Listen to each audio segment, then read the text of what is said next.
We're going to start a new series today, and the series is called Awkward Jesus. How many of you have got a friend who, when you're in public, they say something and you're like, I just wish you didn't say that? Anyone got that friend? If your hand's not up, it might be you. I remember a few years ago, me and Emma were visiting a church, and we went into this church and we're sitting down, and this lady came in with a dog, and the kids are coming and they're stroking the dog, and I turned around to Emma really loudly and I said, "This is so nice. It must be bring your dog to church day." To which she replied, "Ben, she's blind." And literally everyone just seemed to turn and look at me and gave me that look, and I was like, I wish I didn't say that. Honestly, I've never been back to that church. It was too brutal, it was too painful for me. But there's moments when I read the stories of Jesus when he says things, and I'm like, I can't believe you said that. I wish you didn't say that. But the difference between me and Jesus is when he says them, it's not because he didn't see something in a situation. I think he said it because he did see something. He saw something extra.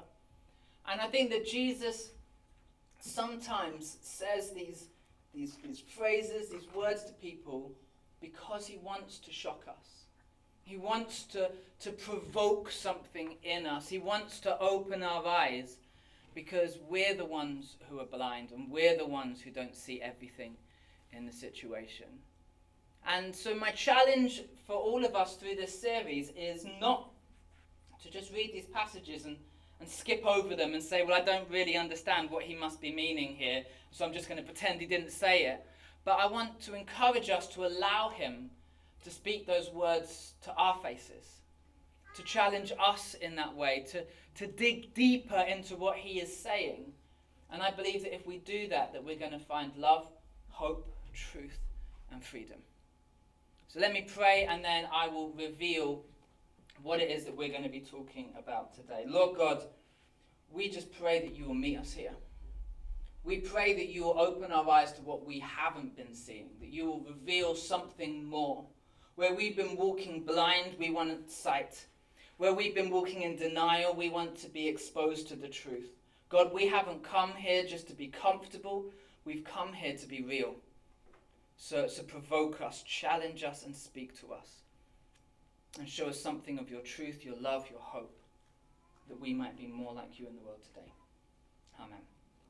So let's have the big reveal. If I get the first slide up. Should be a generic things Jesus wished he hadn't said. Awkward Jesus. I always think, I chose that because I just think he does look really awkward. Like, imagine if you were like hanging out with Jesus and he was just standing there like that. You'd be like, what are you doing, Jesus? Pretty awkward. So what are we going to look at today? Let the dead bury the dead. So a bit of context. A man is with Jesus and Jesus says to him, will you follow me? And the man says, yeah, I'll follow you. I want to follow you, but I need to just go home first, and I need to bury my father. To which Jesus says, let the dead bury the dead. I mean, that's awkward, right? That is, that emoji face. Like that. And I mean, last week on Saturday, I phoned up Josh, and I said, Josh, I'm in Devon, I need to stay down here with my family. Would you please cover me? Would you preach instead of me? Imagine if he turned around and said, Ben, let the dead bury the dead. I mean, that's offensive. That's not just awkward. That hurts. So what does that even mean? And I want to unpack this, but I'm going to do it in a bit of a roundabout route. So remember this, and we'll get back to this later, but I want to start with the way that we think about our lives and the way that we think about ourselves. I think that all of us, every single day, have a message that we tell to ourselves that we need to be better. We need to be better mums or dads. We need to be better prayers. We need to be better Christians. We need to be better in our jobs. We need to be better dressed. We need to have a better waistline. We need to have better fashion sense, or we need to live with a better sense of environmental savviness. We need to be better. And this drives us every single day. We strive to become better. And the world that we live in, it provokes this same thing. And the very desire to be better is a negative desire, because it's a focus on what you're fundamentally lacking. So when you are looking at yourself every single day and saying, I need to be better, I need to be better, I need to be better, what you're actually saying is, I'm not good enough. I'm not enough as I am. There's something wrong, there's something missing, there's something broken, and I need to be better. And the problem is as well that we are forced to see that image of what we think better is every single day all around us. We see it on television. We see what that better smile looks like. We see what that better marriage looks like. We see it on Instagram. We see it on Facebook. We see it in the lives of the people around us who show us this picture of the better life, and they show us a filtered version, and we look at them and we say, hey, I want to be more like them because it looks like their life is better than mine. And it frustrates us, and it drives us, and it stresses us out. And so it's no surprise that we are the most stressed generation in history. The anxiety is higher than we've ever seen it before, because we are looking at so many things. And I think that the fundamental problem is actually that we care too much. I care about what you think of me. I care about my success in my work. I care about this church. I care about what people say about me when I'm not there. I care about my kids. I care about what they think of me as a father. I care about my wife. I care about the dolphins and the rainforest. I care about so many things. I care about my beard. I care about surfing. Some things are more meaningful than others, but there's a whole lot of things that I care about. I care about my emotions. I care about how I feel in any given situations. And because I'm trying to care about all of these different things, I feel overwhelmed and anxious and frustrated. I don't know what this would be for you. I tried to think of some things, but I think for me they represent like these ropes. So maybe it's you want people to like you. Maybe that's what you care for. Maybe it's that you want people to think you're successful. You know, you're really good at what you do. Maybe it's that you want to win at everything. To be the champion, to be the one. Maybe you want to be an individual. You know, if someone comes up to you and you're like, hey, you're dressed like really differently today, you take that as a compliment because I really care about this stuff. I want to be an individual. Maybe it's that you care about being a good dad or a good mum.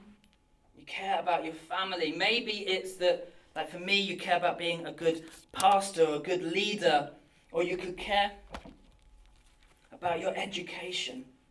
I think that education is a huge stress, a huge anxiety for people today like it's never been before. You know, we think like if we don't get those perfect grades in our exams, that we're not going to have the future that we want. And we start to value ourselves based on the grade that somebody else gives us, and we need to recognize that that's a lie. That we aren't our grades. Yeah, be diligent. Yeah, work hard. But your future, your destiny, your purpose is not going to be defined by a teacher in another hall marking your history exam. That's not who you are. We get anxiety about all of these things, and they stress us, and they frustrate us, and they limit us. And we think, I want to do this, but it kind of pulls, and we can't go in the direction that we want to go in. And we're like, I really feel like that talk resonated with me. And I need to respond because I need some help here, I need some healing, but what will people say if I do? And we find that we don't get to the places we want to. And we find that we feel like we're trapped. And we're hemmed in from all different sides. And it's stressful and it's frustrating. And I don't know if you do this, but I do this thing where I start to worry. And then I realize I'm worrying. And then I start to worry that I'm worrying so much. And so now I'm anxious about my anxiety. Or maybe it's different for you. Maybe you get angry and you're like, oh, I'm really angry with the world. And then like, oh, I've been angry every day this week. Oh, I shouldn't be so angry. Ben, you're such an idiot. You get angry with yourself for being angry. Like, do you do that one? Or maybe you feel shame. That you're like, I didn't do what I wanted to. I wasn't able to hold on to these tensions the way that I hoped I would. And so you feel shame. And you start to feel shame every day, and then you suddenly realize that I'm always feeling shame, and so now I'm feeling shameful for feeling shameful. And it's like this avalanche of negativity. It's like this avalanche of pressure. It's like this avalanche of frustration. And it weighs us down. It does. I don't know you all, I don't know your histories, I don't know your stories, I don't know what's happened in all of your weeks. But I know that this affects every single one of us. That there's no one here who doesn't feel this. And it ties us up. We find like we want to move forward, we want to see God do incredible things, but we can't. Because if I do that, what about my kids? So I can't step out of my job. Because who's going to look after my kids if I can't provide for them? Or I want to share my faith with my friends, but what if people start thinking I'm a weirdo? What if they start telling things like about science and I don't understand and people start misunderstanding me? What if that happens? And I think that these things, the more that we kind of focus on them and the more we care about them and the more important they are to us, the more that they tie us up and prevent us from living the lives that we were called to live. And the language that the Bible uses for this is slavery. And I don't know about you, when I think about slavery, I always think about it as the worst things. Well, maybe you can be a slave to alcohol. That makes sense. Maybe you can be a slave to pornography. Maybe you can be a slave to greed or lust or something negative. But that's not actually the way that the Bible talks about slavery at all. Paul talks about it completely differently. If you've got a Bible or if you've got the app, I'd love it if you could turn to the book of Galatians. It's in the New Testament. It's near the end. If you've got it on your phone, it's really easy. You can just search it and you never have to know where any book is in the Bible. But that's okay. It's a little bit like when I was a kid in London and we'd go on the underground. And I'd just pop up lots of different places. I had no idea what London looked like apart from the tube stations all around the place. Didn't know how they were connected. Read the whole Bible sometime. But for now, you can look up Galatians.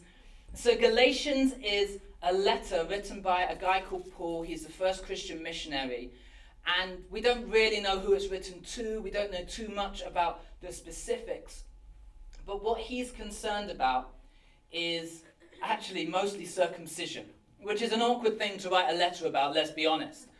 But what he's concerned is that loads of people are starting to follow Jesus, and then there are Jews around them saying, right, you now believe in God, you're now following God, you need the snip.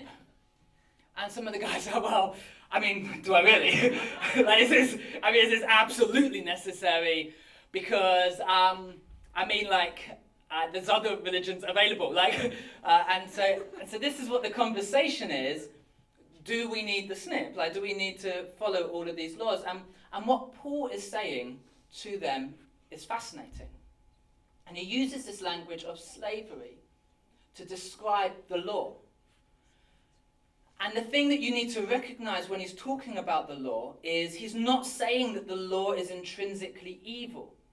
In the Old Testament, God gives the law to Israel to show them what it means to be human. These guys have been enslaved for generations, and he's like, you don't even know what it means to be human anymore, so I'm giving you the law to bring freedom. And so now Paul is in Galatians, and this is what he says. He says, before you Gentiles knew God, you were slaves to so-called gods that didn't even exist. So now that you know God, or should I say now that God knows you, why do you want to go back again and become slaves once more to the weak and useless spiritual principles of the world?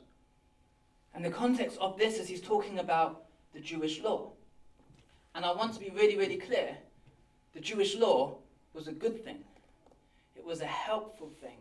It was a life-bringing thing. And so what Paul is saying is, he's saying that there's good things around you. That there's good things in your life. But the very good things in your life can actually become the same things that enslave you and stop you from doing what you want to do. He's not saying that circumcision is bad per se. I mean, he has been circumcised.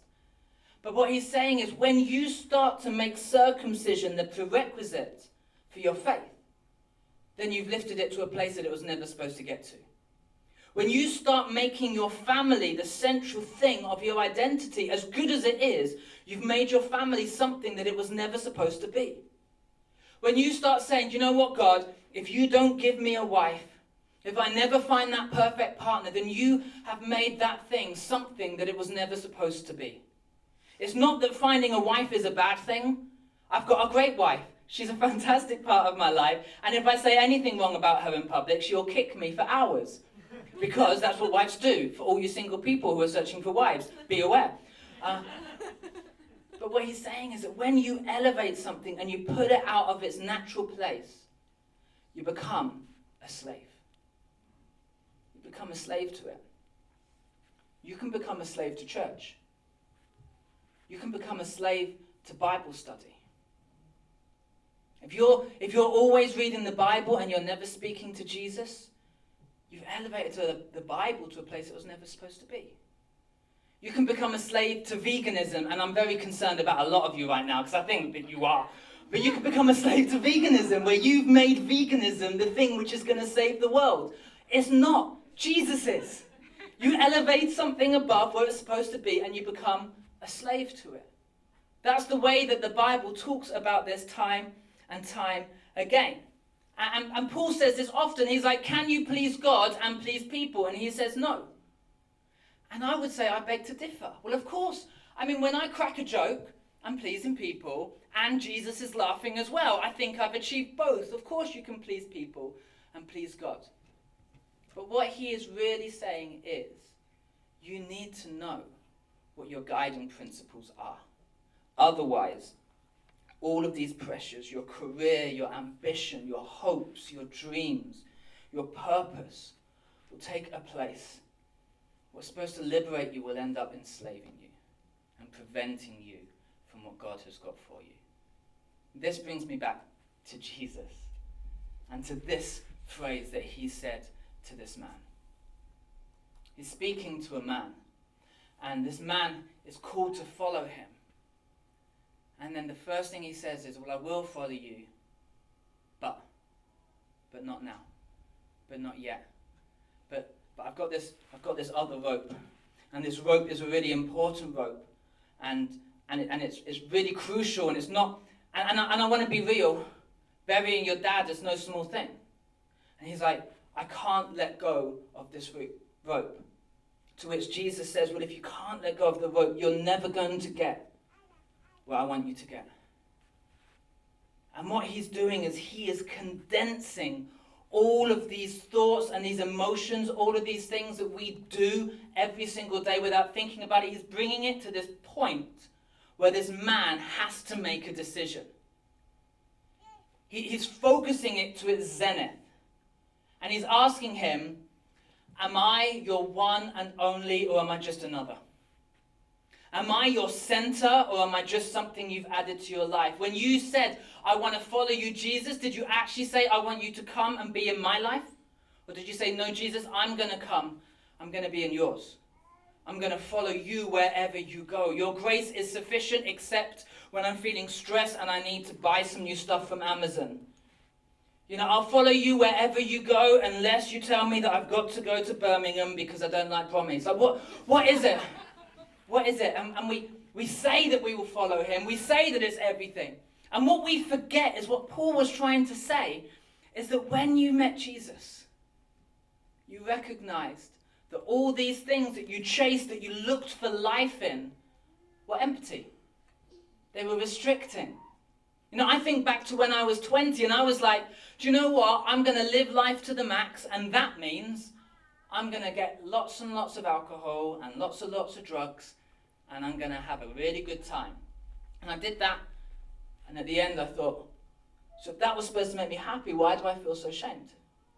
Why do I feel so hollow? Or maybe that isn't it. Maybe it's girls. Maybe if I get lots of different girlfriends and I start messing about with girls, and why does that fill me with this hollowness? Why do I not feel fulfilled? Or maybe it's I need to find some mysticism, and so I'm going to meditate every single day, and I'm going to empty myself. And now I feel empty, surprisingly. And what we recognized the moment when we met Jesus was that none of this is going to fill us. That none of this is going to provide for us. That none of this is going to be the thing that gives us life itself. And Jesus says, I am the way. I am the truth. And I am the life. I think he's asking you the question, would you trust him enough to let go? To release? And I don't know how the story with the man would have ended had he said yes. But I do know other stories. Abraham waited his whole life for a son. And God says to him, well, would you let go of your son?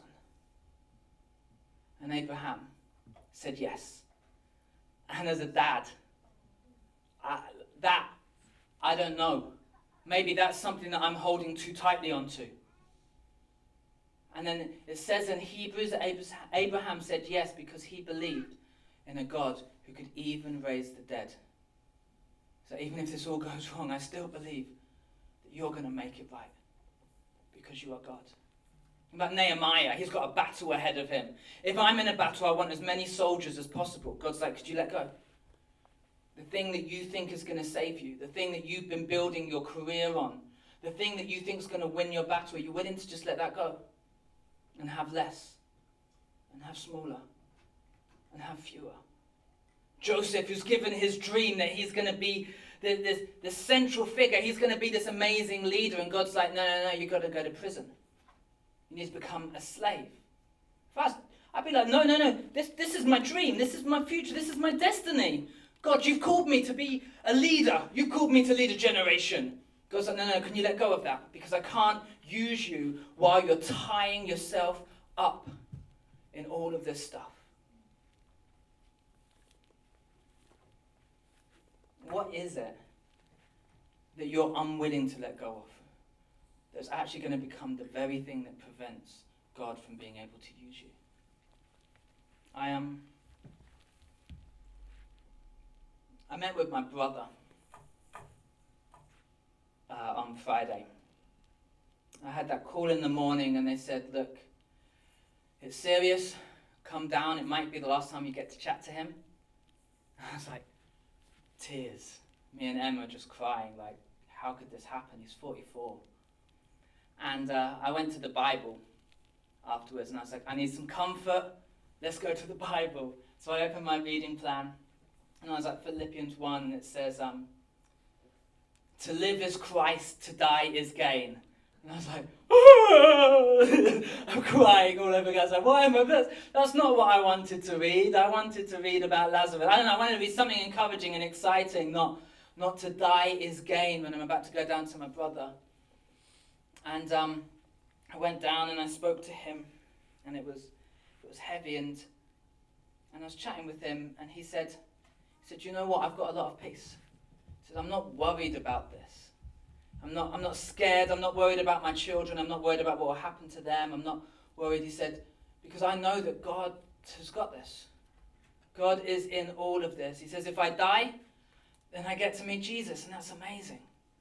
And if I don't die, then I'd still love to go back to Finland, and I want to reach some new people. I want to be a missionary again, and I want to share the gospel, and I want to see his kingdom come, because I look at this world, and it's broken, and there's so much more hope that we need to bring. And he said, but whether I live or die, I'm happy. And as he said it, I was like, you're literally quoting Philippians back to me again. To live is Christ, to die is gain. I think sometimes we have these crazy, difficult, painful moments, and what it actually does is it brings stark clarity to what matters most in our lives. Because we let go of things, and we're like, I'm going to release that, I don't care what people think about me anymore. And then God's like, great, I can use you. You start walking forward, and then, oh, maybe I didn't quite release it so much, and then you have to release it again and again. But it's these sometimes painful, sometimes brutal, sometimes dramatic moments that bring it all back to what it's all about. That your salvation is also your vocation. That when God saved you, he wasn't just saving you from some stuff, he was saving you for some stuff. That he wants to use you. And the more you can have an open hand, the more he's going to use you in your life. This is a fantastic passage in Luke chapter 9 where Jesus meets this man and he says to him, let the dead bury the dead.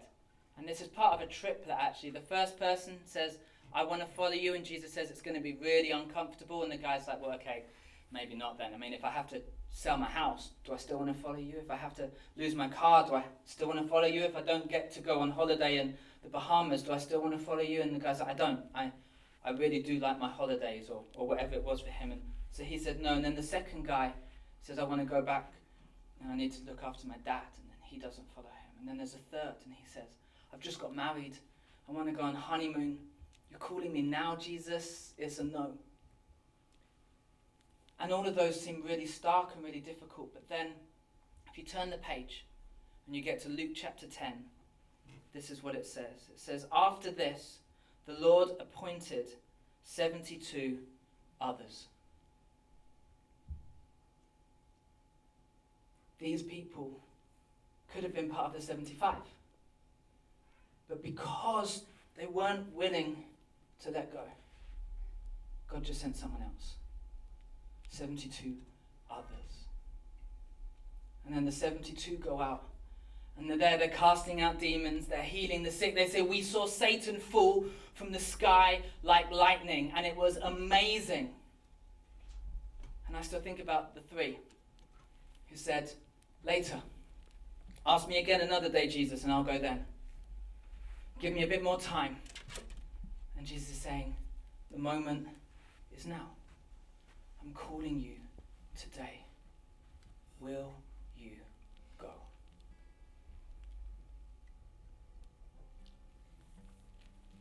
I've been thinking about this a lot this week. And I think that this is a picture of what my life has felt like.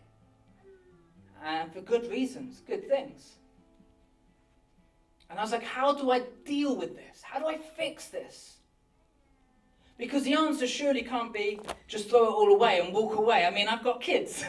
That's not okay. The answer shouldn't be, oh, I love too many things and I care too much, so therefore care about nothing. That's like, I'll be a sociopath.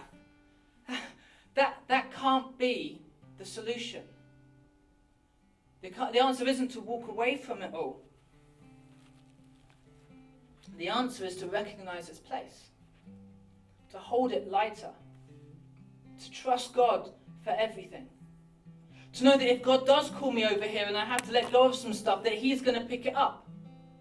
That he's going to look after it. If I can't see how this is going to work out, I can trust him in everything. Because when I hold on to this stuff so tightly, I end up enslaving myself to things that I've already been liberated from. There is nothing that can take the place of Jesus in your life. Your past, you're free from it. You don't need to hold on to what's happened to you before. The words that people may have spoken over you, you don't need to hold on to those. Your family, your education, your career, your success. We all want to make a mark. We want to leave a legacy. We want the world to remember us. But is that even what matters? What if we were the kind of church who said nothing but Jesus? It's all about Jesus. Whether I get seen or not, whether I get noticed or not, whether anyone acknowledges me, whether the dreams that I wanted are fulfilled or not, whether I get the grades or don't. I want every second, every day, every moment that I can to be pointing beyond me to Jesus.